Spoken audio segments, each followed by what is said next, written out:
This lesson introduces the topic of how to present in public.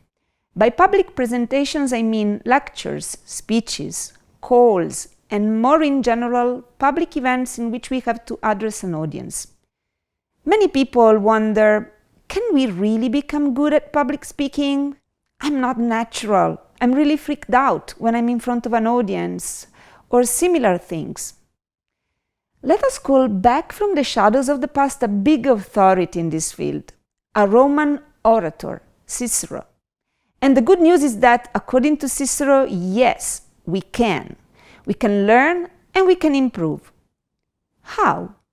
In 3 steps. Step 1, you learn by theory.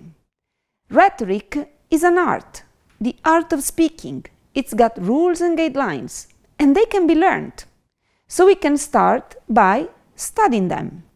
And please mind that the rules are super simple. You probably have already noticed that. What is difficult is to put them into practice.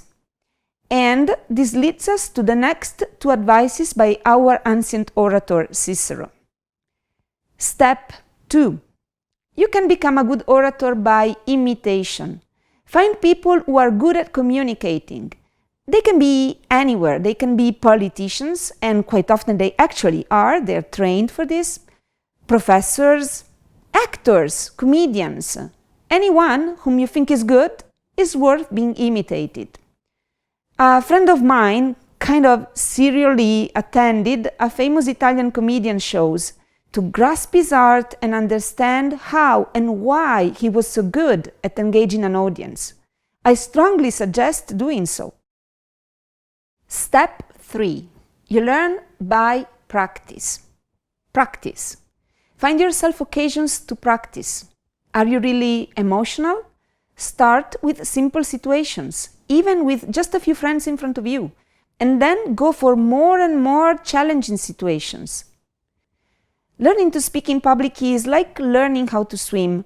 You may read books on how to swim, you may watch swimming competitions, but unless you yourself dive into a pool, there's no way to learn. What shall we go through in the following lessons? First of all, we will consider the context of the speech and the elements that can make a difference in how we get set for a public performance. Second, we will discuss what tools may support us and how to deal with them. Third, we will talk about the nonverbal communication we enact via voice, gestures, and movements.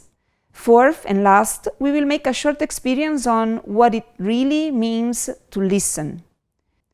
Rather than details, which can be found on many tutorials over the internet, this week is meant to provide principles and foundations. Enjoy!